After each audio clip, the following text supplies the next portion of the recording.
Hello everyone, नमस्ते है सबैजना, नमस्ते। धेरै धेरै माया छ, धेरै धेरै सम्झना है। आज म छुट्टी थियो, आज म यसो बाहिर निस्केको, हल्का चिसो चिसो मौसम रहेछ। आज बाहिर निस्किदिएको यसो है। गर्मी थियो, बाहिर कहीँ पनि जाँदैन थियो। अब चिसो मौसम आयो, अब घुम्नुपर्छ। आज एक्लै छुट्टी थियो, अनि त्यही भएर बाहिर निस्केको। यता हाइवे छ है, यता पुरै सी साइड छ, त्यो साइडमा चाहिँ पुरै सी साइड छ, त्यो साइड चाहिँ पुरै सी साइड हो। अनि आज म तपाईँहरूको माझमा यो के भन्छु भन्दाखेरि, जो जहाँ भए पनि होइन, खुसी रहनु होला एकअर्कामा है। सङ्घर्ष गर्दै हुनुहुन्छ होला, नाचिनुहोस् है, यही भन्न चाहन्छु। तपाईँहरू पछि अवश्य पनि खुसी हुनुहुनेछ। मान्छेहरू खुसी खोज्न अनेक कुरा यात्रा गर्छन्, हरेक के भन्छ खुसी पाउनको लागि होइन।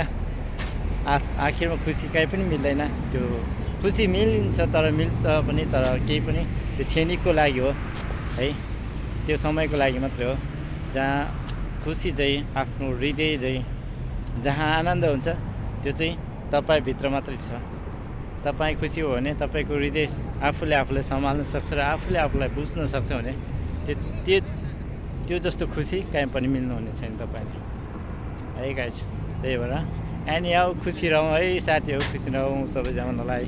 सङ्घर्ष गर्नु होला जति सक्दो आफूले होइन, नाचिनु होला ल।